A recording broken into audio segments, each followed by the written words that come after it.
tersesat, Ayu. Kau tidak mungkin meraih bintang.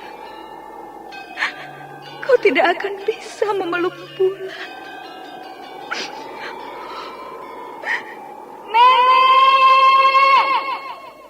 Nenek Raga Runting! Ayu!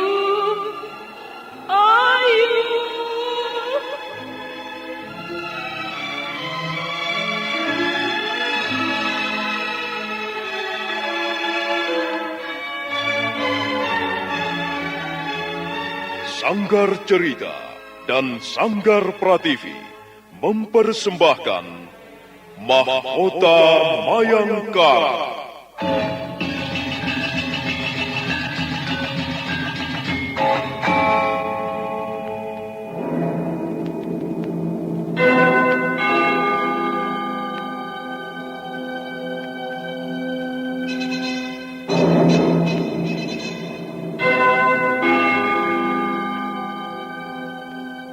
Cerita ini lanjutan dari Tutur Tinular.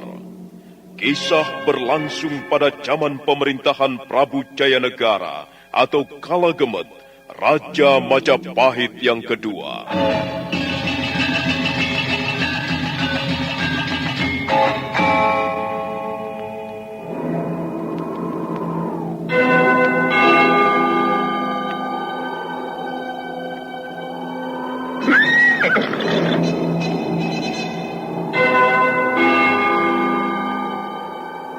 Bukan lagi Raja Majapahit. Akulah raja. Akulah yang berkuasa. Ayo, obrak-abrik desa Ganding. Tangkap Jayanegara. Tangkap Jayanegara.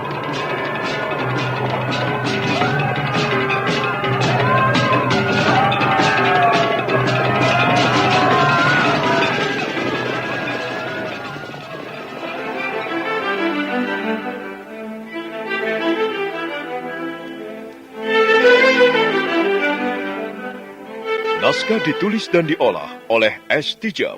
Hiasan musik dan sutradara C. Isprionoka. Kali ini mengetengahkan episode ke-21 dengan judul Panji Ketawang yang Malang.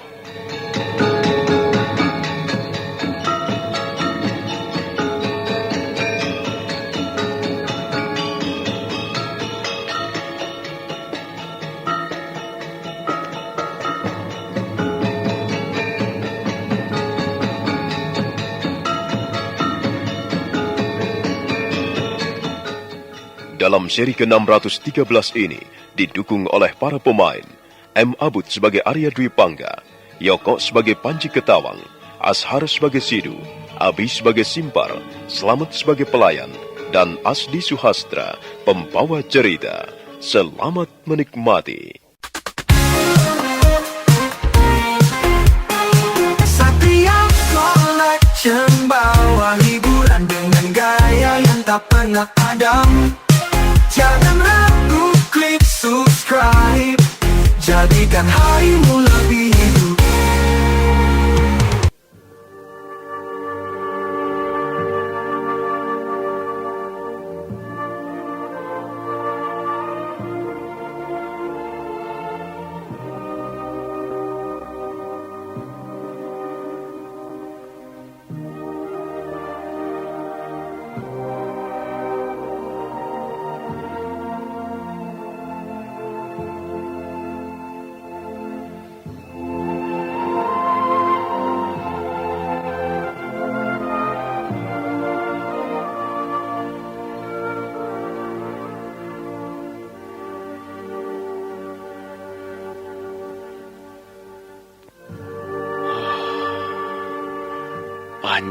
Panji, kemana saja kau malam selarut ini belum juga pulang? Aku selalu khawatir, nak. Aku takut terjadi apa-apa pada dirimu. Kaulah satu-satunya anakku. Pada dirimulah kuharapkan hari tuaku nanti. Sebab, pada siapa lagi nanti aku bergantung kalau bukan pada dirimu. Tetapi kenyataannya sekarang kau sungguh lain. Tidak seperti yang aku harapkan. Oh, Dewata Agung, penguasa semesta alam, pemegang nasib dan hidup manusia, bimbinglah langkah anakku agar berjalan lurus sesuai kehendak-Mu. Jangan biarkan tangan jahat merengkuhnya. Hindarkan dia dari jemari iblis yang bisa mencampakkan dirinya. Aku rela menderita apa saja demi kebaikan anakku. Hukumlah aku, tapi jangan hukum anakku. Oh, Dewata Agung, dengarlah suara yang parau karena ditekan kegelisahan. Luluskanlah permohonan hamba-Mu yang hina dan rendah ini. Tak kurang-kurangnya Arya Dwi Pangga berdoa untuk keselamatan dan perbaikan diri Panji Ketawang putranya. Suaranya semakin parau. Sebagai ayah dia merasakan kemelut yang diderita anaknya. Secara batiniah, dia selalu mengikuti kemana saja arah Panji Ketawang berjalan menapaki hari-harinya.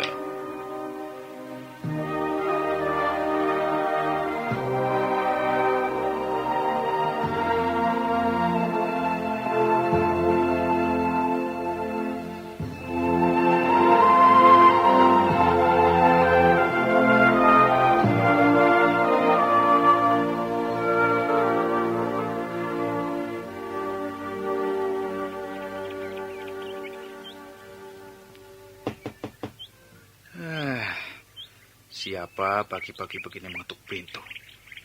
Apa tidak tahu kalau aku masih ngantuk begini? Hah? Siapa? Saya, Tuan Panji. Tuanku Resi memanggil Tuan Panji untuk santap pagi. Ada apa, Mbok Dayang? Tuan Panji dipanggil Tuanku Resi untuk santap pagi bersama. Tuan Resi sudah lama menunggu. Mbok Dayang, Iya, katakan saja nanti aku menyusul. Aku masih ngantuk. nanti Tuanku Resi murka. Apa kau tidak dengar, Mbok Dayang? Nanti saja aku menyusul. Mataku masih sepet dan mau tidur lagi. Hah? Tapi nanti... Katakan apa yang kupesan tadi. Sudah, sana. Ayah ini semakin tua semakin cerewet. Apa dikira aku ini anak kecil? Makan saja pakai disuruh. Pergi mesti bilang.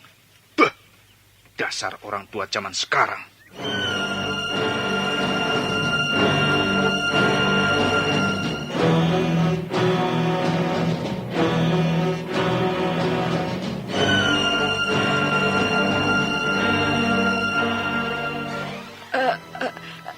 Tuanku Resi... Kenapa, Mbok Dayang? Katakan saja. Tuan Panji, Tuanku... Tuan Panji marah-marah. Katanya, bilang saja nanti aku menyusul. Aku masih ngantuk. Aduh, Tuanku Resi. Pintu biliknya lalu ditutup keras-keras. Saya takut. Bicaranya keras sekali. Maaf, Tuan Resi. Tidak apa, Mbok Dayang. Kau tidak perlu takut. Kau tidak salah apa-apa. Jadi jangan takut. Biar nanti saja aku yang datang ke bilik Tuan Panji. Terima kasih, Tuan Resi. Sekarang lanjutkanlah pekerjaanmu. Baik, Tuan Resi. Saya pamit ke belakang. Hati Arya Dwi Pangga terpukul. Anaknya telah berani membantah perintahnya. Hatinya merintih sedih. Dia merasa Panji Ketawang tidak lagi menghargai dirinya sebagai orang tua. Makan paginya tak diteruskan. Dia merenung, menundukkan kepala seraya mendesah pelan. Oh, Panji. Panji Ketawang. Mengapa sedemikian bubrahnya keadaanmu, nak? Ayah mengajakmu tinggal bersama di wisma ini supaya kau bisa hidup wajar sebagaimana layaknya orang-orang lain dalam satu keluarga. Aku membutuhkanmu sebagai anakku. Begitu juga sebaliknya. Kau membutuhkan aku sebagai ayah yang melindungi dan mencukupi kebutuhan sehari-hari. Panji, kapan kau akan terbangun dari mimpi burukmu? Sadarlah, nak, bahwa hidupmu sudah sedemikian jauh dari garis yang ada. Manusia ditentukan dari harga dirinya. Tapi harga dirimu yang sekarang ini adalah harga diri murahan, rendah.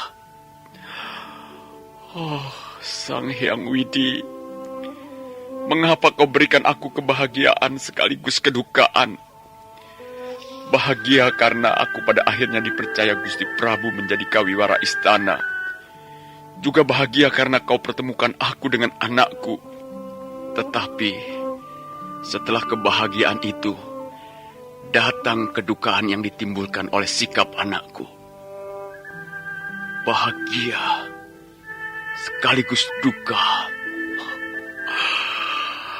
Aku tidak mampu menanggungnya.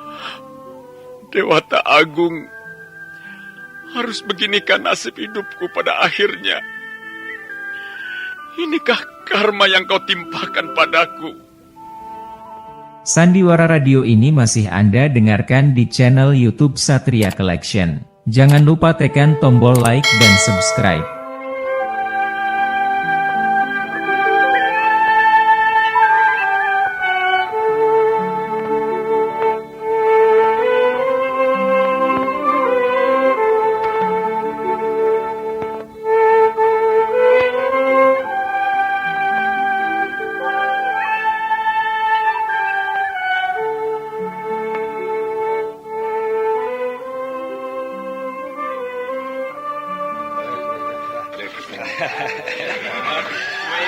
Percayalah, Tuan Muda. Kuda-kuda yang dijual di sini tidak akan membuat hati Tuan kecewa. Panji, tampaknya yang berwarna putih itu kuat dan menarik. Iya. Pak, aku ingin melihat kuda yang ditunjukkan temanku ini. Oh, yang berwarna putih. Iya. Ya. Terus terang saja, Tuan Muda. Itu sebenarnya tidak dijual. Kenapa begitu, Pak? Itu sudah dipesan orang. Dia seorang bangsawan di Kuta Raja Majapahit. Aku tidak tanya apakah yang pesan itu bangsawan atau kere. Aku cuma mau tahu bagaimana dengan kuda yang berwarna putih itu. Pak Tua. Kau jangan meremehkan temanku ini ya. Eladalah. Apa Pak Tua anggap ini dia tidak punya uang apa? Tidak. Maksud saya cuma... Ayo. Cepat bawa kemari. Cepat. Iya. Panji, kenapa tidak memilih kuda yang lain saja? Aku tertarik pada warnanya. Biasanya kuda putih kuat untuk jalan jauh dan kencang larinya. Kuda coklat pun tidak kalah kuatnya, Panji. Kalau kita mau perhatikan sungguh-sungguh, kuda coklat itu kekar dan lebih kokoh. Memangnya kenapa kalau aku memilih putih? Lihat benar-benar kakinya, pinggang dan perutnya. Kuda yang bagus kelihatan dari kaki-kakinya yang kekar dan kuat. Pinggangnya yang kecil dan perut yang tidak begitu besar, Panji. Kuda-kuda seperti itulah yang mampu berjalan jauh dan larinya cepat. Walah, kau tahu apa tentang kuda, Simpara? Tentang kuda tahu apa? Inilah kuda putih yang Tuan Muda inginkan. Oh, iya. Bagus. Berapa harganya, Pak? Bangsawan itu sudah menawarnya seharga 40 kepeng. Walah. Weh. Mahal sekali. Itu tidak umum, tahu? Biasanya ya, harga kuda tidak lebih dari 30 kepeng. Tahu, Pak Tua? Sudahlah. Aku bayar 50 kepeng, ya. Dan serahkan kuda itu kepadaku. Tapi kalau bangsawan itu 60 kepeng. Dan tutup mulutmu. Iya. Sidu, tuntun kuda ini keluar dari halaman. Wah, Panji, 60 kepeng itu harga untuk 2 ekor kuda loh. Diamlah, Simpar. Kalau kau mau, ambil kudaku yang lama. Jadi kudamu yang coklat itu akan kau berikan untukku? Aku bilang diam, dan ambillah kudaku. Aku sudah tidak butuh kuda itu lagi. Elah, edan.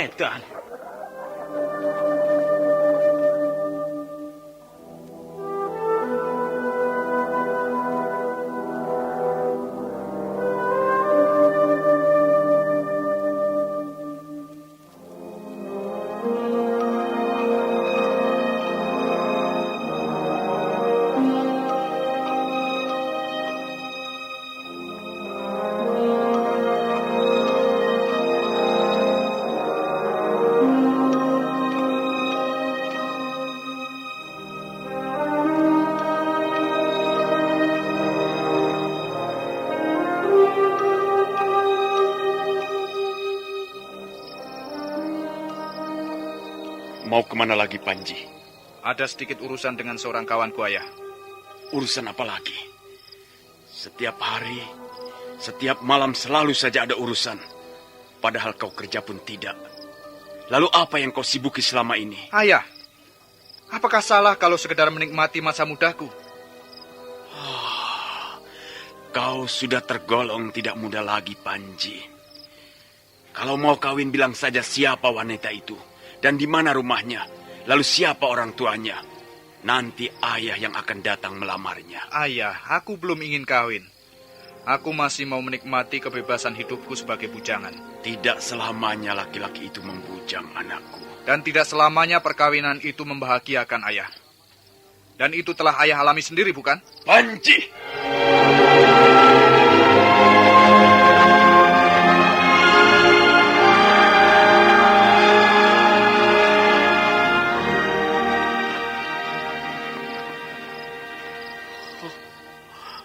Panji, kenapa jadi begini kau? Aku ini ayahmu, cikal bakalmu. Seorang ayah tidak akan meninggalkan anaknya begitu saja. Panji, lancang benar mulutmu.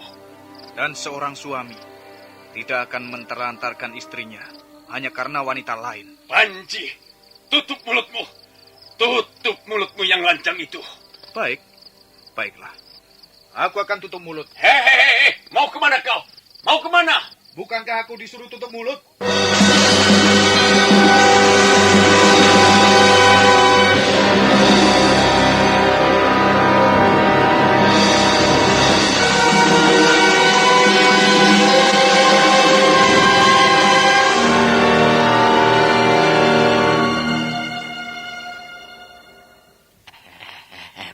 Panji, ada apa?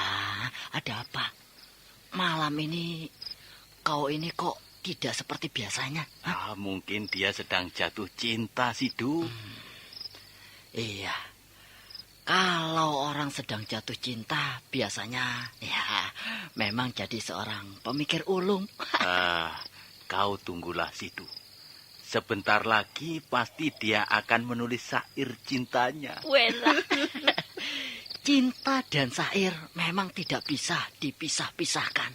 Sebagaimana perempuan dan tua. Nah, ayo Panji.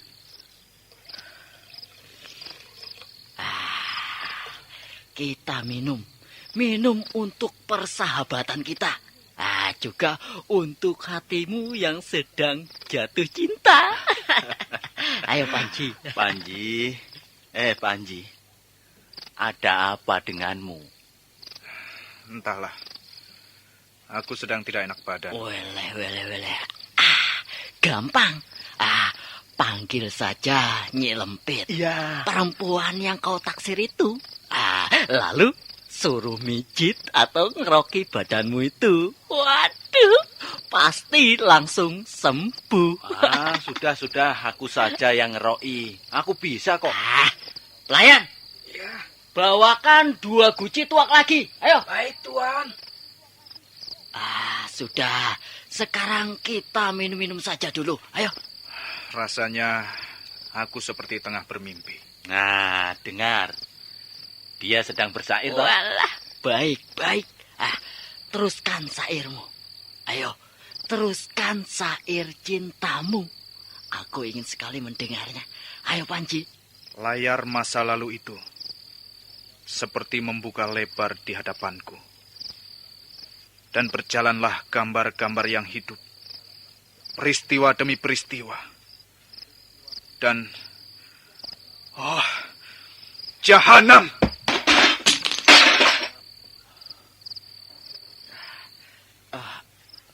Mengenaskan sekali bunyi syairmu, Panji. Iya, benar Panji. Aku sendiri tidak tahan mendengarnya. Tuan, ini tua yang tuan-tuan pesan. Pelayan, bersihkan lantai ini dan bawakan lagi beberapa guci tuak. Iya, Tuan. Oh iya, di mana Nyi Lempit? Temanku ini sudah lama naksir perempuan itu. Ayo, panggil dan suruh menemani kawanku ini. Nyi Lempit bisa memijitkan. Ayo. Tapi Tuan, dia... Tuan. Ada tamunya, begitu? Iya, ada tamunya. Mengapa setiap aku kemari selalu ada saja tamunya? Kenapa? Dia memang... dia Tuan. Pelayan, Iya, Tuan. bagaimana caranya supaya kalau aku datang, dia kebetulan sedang kosong? Maaf, Tuan. Sebaiknya Tuan janji dulu pada dia. Saya yakin kok dia pasti akan menerima Tuan. Nah, bagaimana Panji? Sudah. Kita minum-minum saja dulu. Pelayan, Iya, Tuan. ambilkan beberapa guci tua lagi sebagai pengganti yang tadi jatuh itu. Dan Baik. pecah, ayo. Baik, Tuan. Baik. Panji, untuk sementara ini cari saja jalir yang lain. Ayo. Benar, Panji. Cari saja jalir yang biasa menemani kita. Maksudku, jalir yang biasa menemani kalian.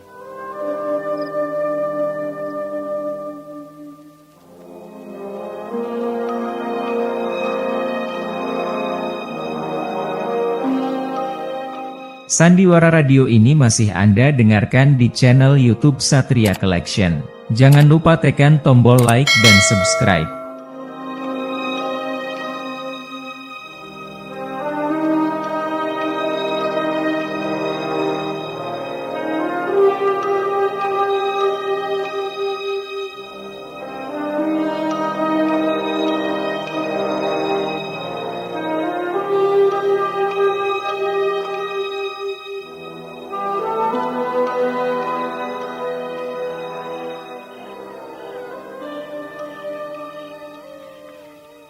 Entah ini malam yang keberapa aku menunggui dia pulang.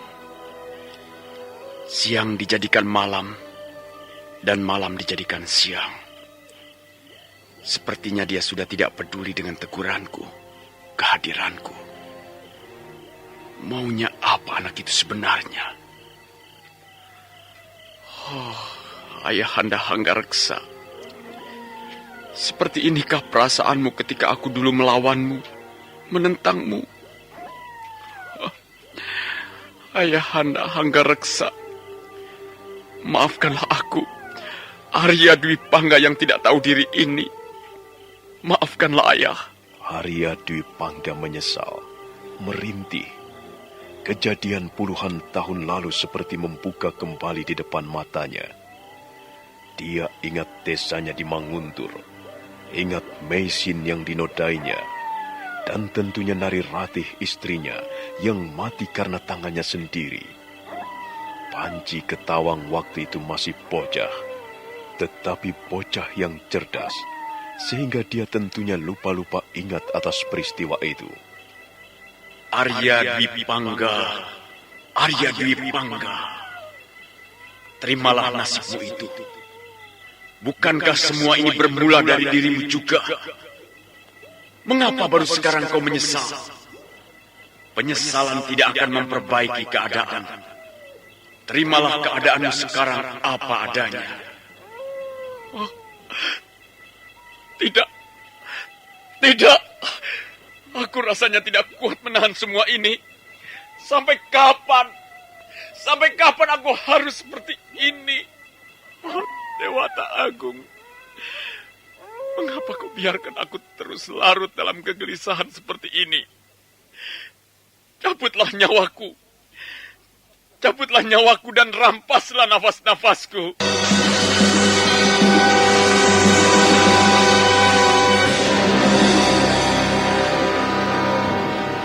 Tak ada pilihan lain bagi Arya Dwi Pangga kecuali menerima kenyataan dari keadaan yang sedang dihadapinya. Panji Ketawang adalah anak kandungnya sendiri, darah dagingnya. Haruskah dia berlaku dan bertindak lebih keras dan kasar pada Panji Ketawang yang selama puluhan tahun berpisah?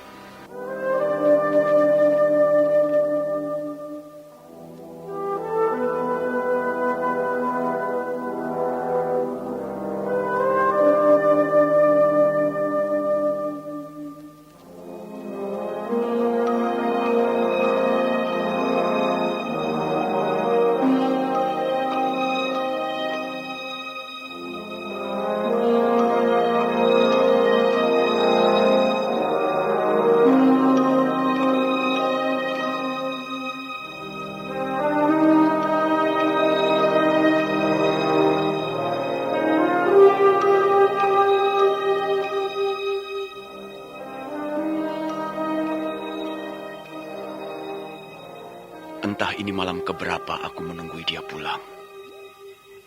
Siang dia jadikan malam, dan malam dia jadikan siang. Bekerja tidak, melakukan sesuatu pun tidak. Dia hanya bermalas-malasan dan tidur di siang hari. Malam tiba dia mulai sibuk, entah apa yang disibukinya.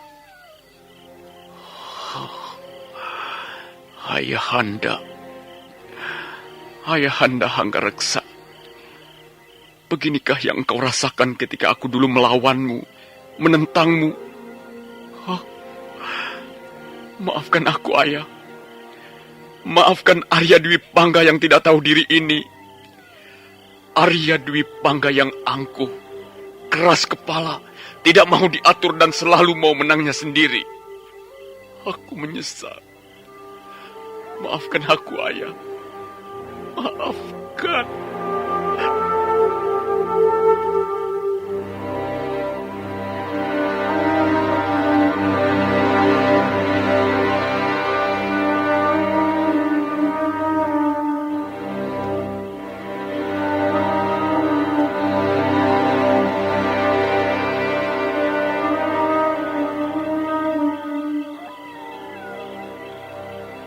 Arya Dwi Pangga menyesal, merintih. Kejadian puluhan tahun lalu seperti membuka kembali di depan matanya. Tergambar jelas dan gamblang. Dia ingat desanya di Manguntur, ingat Meisin yang dinodainya, dan ingat Nari Ratih istrinya yang mati karena tangannya sendiri. Waktu itu Panji Ketawang masih bocah, tetapi bocah yang cerdas. Dan tentunya bocah itu masih lupa-lupa ingat akan semua peristiwa yang pernah berjalan di depan matanya. Arya Dwi Pangga, Arya Dwi Pangga, terimalah nasibmu itu. Bukankah semua ini bermula dari dirimu juga? Mengapa baru sekarang kau menyesal? Penyesalan tidak akan memperbaiki keadaan. Terimalah keadaanmu sekarang apa adanya. Oh, tidak. Aku rasanya tidak kuat lagi menahan semua ini. Sampai kapan? Sampai kapan aku harus seperti ini? Dewata Agung, mengapa kau biarkan aku terus-menerus larut dalam kegelisahan seperti ini? Cabutlah nyawaku. Cabutlah nyawaku dan rampaslah nafas-nafasku.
Panji, kau tampak muram.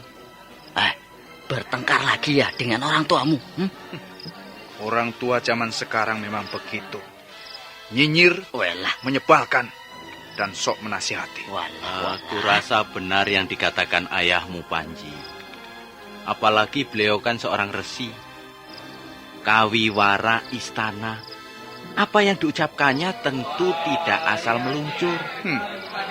Tahu apa kau tentang ayah? Wah, kalau begitu baiklah Panji. Begini ya Panji ya, urusan rumah tak perlu dibawa-bawa. Kita datang kemari kan untuk bersenang-senang. Ayo tak? Ayo, tuangkan tuak dan mari kita minum. Ayo. Panji, ayo. Kan ku rengkuh isi dunia lewat tetes-tetes air nirwana. Kan ku kibas jubah sang pendeta dan kureguk nikmatnya dunia. Nah, mari kita minum bersama. Minumlah sepuas-puasnya kalian. Malam ini kita siram dengan tuak kenikmatan. Ayo, kita minum bersama. Ayo. Siapa saja yang kenal Panji Ketawang, angkat minuman dan tekuklah. Hidup Panji! Hidup Panji Ketawang! Hidup!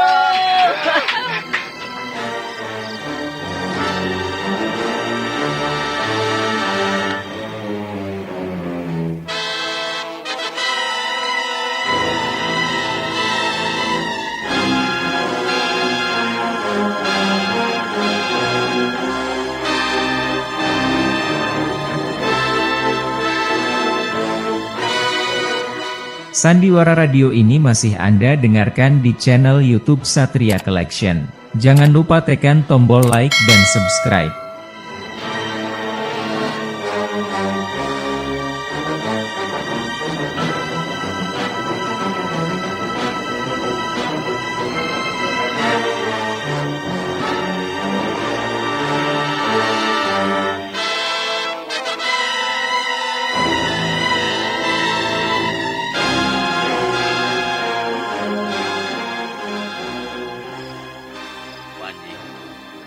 Sudah lewat tengah malam.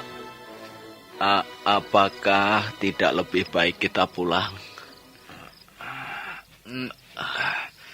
Tidak. Aku tidak punya rumah. Tempatku di sini. Kau tahu, di sini. Benar. Kita habiskan malam ini ya, Panji. Seperti ini. Ya, dengan tuak dan perempuan. Tuak dan perempuan. Iya. Panji, sebaiknya kita pulang saja. Di mana Nyi Lempit? Nyi Lempit di mana? Panji, mengapa harus Nyi Lempit? Di sini banyak yang mengharapkanmu, Panji. Kau kan tinggal tunjuk siapa ya, yang mana, maka langsung perempuan itu datang, Panji. Iya. Kau kan anak pejabat. Iya, tapi siapa? Siapa yang akan menemaniku malam ini? Panji Ketawang berdiri sempoyongan. Beberapa guci tuak telah diteguknya habis. Simpar mengawasi langkah Panji dengan sorot matanya. Dari satu meja ke meja lain, Panji Ketawang memperhatikan jalir-jalir yang menemani tamu-tamunya. Pengunjung tetap kedai itu sudah mengenal Panji Ketawang. Begitu juga para jalirnya. Kadang seisi kedai ditraktir minum oleh Panji yang dikenal banyak uang. Para jalir pun ingin menjadi temannya melewati malam-malam yang dingin bersama Panji. Tapi umumnya mereka tidak berani memulai. Sebenarnya Tuan Panji itu tampan ya. Bukan cuma tampan, tapi juga tidak sayang uang. Ya, kalau saja dia menunjukku. Tak usah berpikir dua kali, aku langsung memeluknya. Tapi kenapa dia selalu menanyakan Nyi Lempit? Kau seperti tidak tahu saja. Nyi Lempit itu kan paling cantik di antara kita. Jadi aku ini kurang cantik, kurang menarik. Kau cukup menarik dan cantik, Nini. Hanya saja mungkin belum nasibmu berteman Tuan Panji. Tidak usah berteman Tuan Panji pun tidak rugi kok aku. Oh, kok jadi merajuk? Wah, aku tahu sekarang. Pasti diam-diam kau sudah lama mengincar Tuan Panji, ya kan? Tidak, aku cuma... Diamlah. Tengok, Tuan Panji berdiri di tengah ruangan. Mungkin dia akan bersyair. Sepertinya dia sudah mabuk berat. Wah, Nini, matanya tertuju pada kita. Iya. Kau buat hari-hari menjadi sepi. Kau buat waktu demi waktu menjadi keluh. Kau buat jalanku menjadi berliku. Kau buat langkah-langkahku jadi terpaku. Kau buat siang menjadi lengang. Kau buat malam menjadi kosong. Kau buat pagi jadi tak berarti. Kau buat senja tiada makna. Aku dari kedalaman rindu meronta menggapai kalbu, menggelinjang, memakut bayang. Bang, Tuan Panji itu selain tampan, banyak uang, juga punya banyak kelebihan. Syair-syairnya indah, mendayu-dayu, dan siapa orangnya yang tak akan bertekuk lutut kalau Tuan Panji sudah memainkan rayuannya seperti itu nih. Buktinya Nyi Lempit tidak terpengaruh. Siapa yang tahu Nyi Lempit itu terpengaruh atau tidak oleh Tuan Panji? Kita kan tidak tahu isi hati orang lain. Tapi yang pasti, hati wanita akan jatuh bila dirayu seperti itu. Hanya saja Nyi Lempit berpura-pura. Iya, karena wanita paling pintar menyembunyikan perasaannya. Nah, itu maksudku, Nini. Kartini, Tuan Panji menuju kemari. Wah, aduh, kita harus bagaimana ini? Aduh, tenang saja. Jangan perlihatkan salah tingkahmu. Panji Ketawang berjalan kontai mendekati tempat di mana Nini Kembur dan Kartini duduk. Nini Kembur salah tingkah, wajahnya merona. Kartini hanya dia memperhatikan temannya yang serba kikuk didekati Panji Ketawang. Siapa namamu, anak manis? Saya Dia bernama Nini Kembur, Tuan Panji. Nini Kembur? Iya. Sesuai sekali nama itu dengan parasmu. Nini Kembur. Artinya air memercik. Ya, air yang memercik menyejuki hati dan jiwaku yang dilanda kegersangan hidup ini.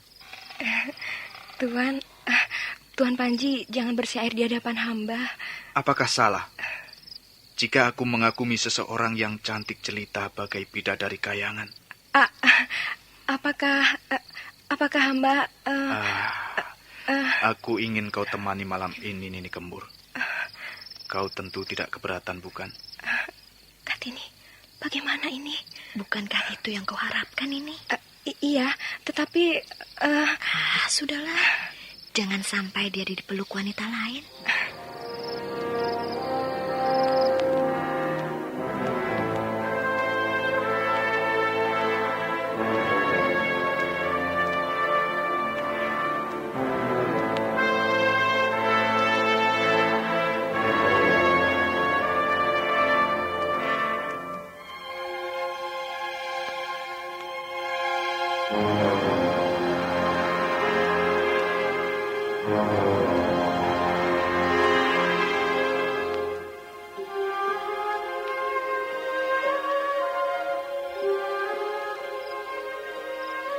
Sidu, Panji pergi bersama Jalir Mungil itu.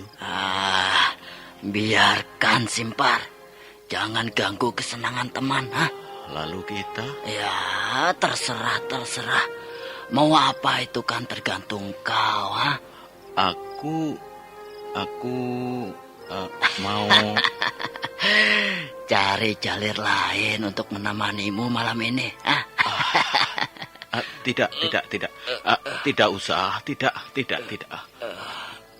Kalau begitu ya terserah. Aku mau mendekati jalir yang tadi menemani yang dibawa Panji itu loh. Wah, jalir yang tadi berdua itu mau kau bawa? Iya. Yang satu dibawa Panji, yang satu lagi Sidu. Maka itu carilah jalir yang lain, biar kau tidak sendirian di meja ini. Ayo. Tidak. Ayo biar cari. aku minum saja sendirian di sini. Ya, kalau begitu ya terserah padamu. Aku mau mendekati jalir yang satu itu. Yuk. Aduh, aku ditinggal sendirian.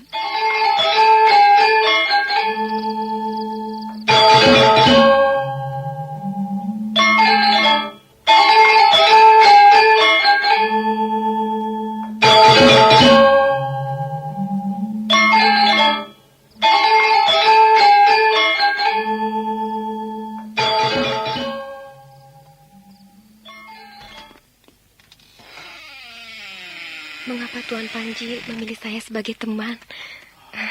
Aku suka kepolosanmu, Nini. Kau lugu, cantik, manis, dan sederhana. Apakah nanti Nyelempit tidak marah? Apa hubungannya dengan Nyelempit? Aku pernah dekat dengannya pun tidak. Ya, barangkali aku kalah saing dengan pengunjung yang lain. Tidak, Tuan Panji justru jauh lebih baik dibanding yang lain. Desa Tumpih Angin ini mengenal satu persatu pengunjungnya. Dan baru Tuan Panji saja yang memiliki kelebihan. Maksudmu? Saya malu mengatakannya, Tuan. Kenapa harus malu? Maksud saya, Tuan Panji tampan. Juga sepertinya tidak sayang menghamburkan uang. Bagiku uang tidak penting. Selain itu, Tuan Panji sangat pandai bersyair. Tuan, konon kabarnya dulu pun pernah tersiar kabar tentang adanya seorang penyair yang dikenal dan terkenal di pelosok tempat. Tapi penyair itu sangat mengerikan, Tuan. Penyair yang mengerikan? Iya. Maksudmu? Dulu saya masih bocah. Saya masih kecil. Cerita itu saya dengar dari mulut ke mulut. Jadi benar tidaknya saya memang tidak tahu. Cerita apa itu? Penyair itu dikenal sebagai pendekar syair berdarah, Tuan. Dia melanglang buana dari satu tempat ke tempat yang lain. Dan di setiap tempat yang disinggahi, dia bersyair. Dan syair itu menandakan akan adanya korban. Sebab itulah, di setiap desa yang mendengar akan datangnya sang penyair berdarah, serentak desa itu dikosongkan. Pendekar syair berdarah. Tapi benar tidaknya saya tidak tahu, karena hanya cerita yang turun-temurun. Malam ini kita tidak membicarakan pendekar syair berdarah. Aku justru akan bersyair untukmu. Syair yang indah dan romantis. Syair yang tercipta dari gerak-gerak tubuhku dan tubuhmu yang ritmis. Nah, mari. Mari kita bersyair bersama, Nini.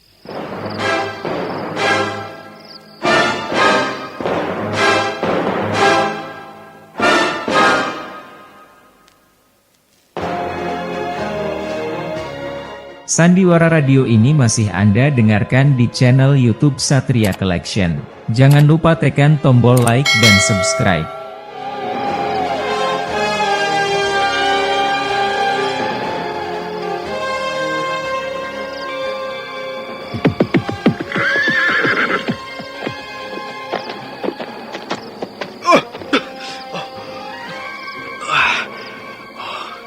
Aku jatuh dari atas kuda. Aduh, kepalaku pusing. Panji terjatuh dari atas kudanya, tepat di depan Gapura Wisma. Dia berusaha bangkit dengan sempoyongan. Tubuhnya limbung. Dua prajurit yang menjaga Wisma Resi Mahasadu saling lempar pandang, seperti tidak mempercayai apa yang mereka lihat di tengah kegelapan malam. Sepertinya itu Tuan Panji. Oh iya, dia jatuh dari atas kuda. Bukankah dia pandai menunggang kuda? Tapi kenapa jatuh ya? Dia sedang mabuk berat barangkali. Ayo kita ke sana menolongnya. Dua prajurit pengawal Wisma segera mendekati arah Panji Ketawang jatuh. Mereka serentak menolongnya, memapah memasuki Wisma. Tuan Panji, Tuan terlalu banyak minum, Tuan. Minum di mana, Tuan? Selarut ini baru pulang. Mari Tuan Panji. Kami bantu memapat Tuan masuk ke Wisma. Iya, sepertinya Tuan Resi Mahasadu sudah menantikan Tuan sedari sore tadi. Mari kami papat Tuan. Ayo. Tertatih-tatih dua prajurit pengawal itu memapah memasuki pendopo Wisma. Kaki Panji rasanya berat sekali menaiki tangga pendopo. Dua prajurit membantunya. Bau minuman tuak menyengat dari mulut Panji. Akhirnya Panji bisa melangkah dibantu prajurit dan terus masuk ke ruang dalam. Dan di sana, rupanya Arya Dwi Pangga belum tidur. Resi Mahasadu itu sengaja menunggu anaknya. Tuan Resi. Maaf Tuan Resi, kami terpaksa masuk tanpa dipanggil. Benar Tuan Resi, kami membantu Tuan Panji untuk masuk ke Wisma. Karena kami lihat Tuan Panji sangat sulit melangkah. Mungkin Tuan Panji mabuk karena minum tuak terlalu banyak, Tuan Resi.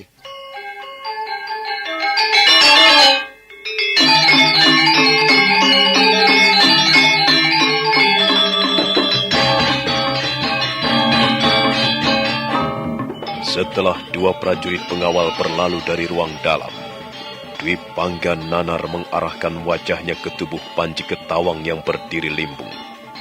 Sesaat keadaan menjadi hening. Arya Dwi Pangga berusaha menahan amarahnya. Bau tuak tercium dari tubuh Panji. Nah, bagaimanakah nasib Panji Ketawang selanjutnya? Akankah Arya Dwi Pangga menghardik putranya itu habis-habisan? Saudara pendengar, silakan menunggu seri berikutnya. Sampai jumpa.